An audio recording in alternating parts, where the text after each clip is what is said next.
Off at the end, describe the emotions of this win. It was so many emotions. You know, we really wanted this game. You know, we was preaching all week that how much this game was going to mean to us. You know, as far as going to the playoffs, you know, getting the #1 seed and stuff.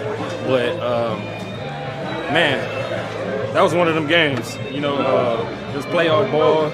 You know, playoff ball been started for us though. So we just, you know, continue to do what we doing and, you know, try to keep the opponents out the end zone and win the game. What did you learn about the defense this year, or from that game right there? Resilient. Yeah. We were resilient. You know, we fight. We're going to keep fighting, you know, until the clock says 0-0. Deommodore, take us through that last drive. I mean, that was a long one, and you knew that you had to stop and win the game. Oh, yeah. That last drive, you know, it was a shootout today. So just that whole drive, you know, I was talking to myself, like, I mean, I was talking to the defense too, though, but I was talking to myself, like, you know, you got to be on your stuff. You got to be, you know, everything got to be tight. You know, you got to, if they come to you, you got to make the play.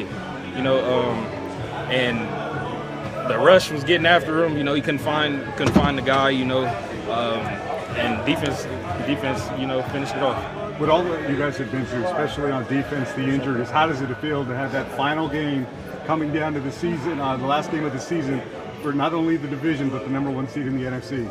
It's a blessing. You know, a lot of people counted us out. You know, to everybody else, we wasn't supposed to be where we at now. So it's just, you know, to proving the doubters wrong. You know, it just feel great. How much spicy is it that was against the Seahawks too? Oh yeah, it's very spicy. They know what time it is. I ain't gotta say too much. Deommodore, what was said before that last final play? Oh, I told Chase, you got to nut up. It ain't like we ain't that tired shit is out the window. You know, we full-fledged and we gonna make this play and we gonna win this game. All right, thanks, Deommodore.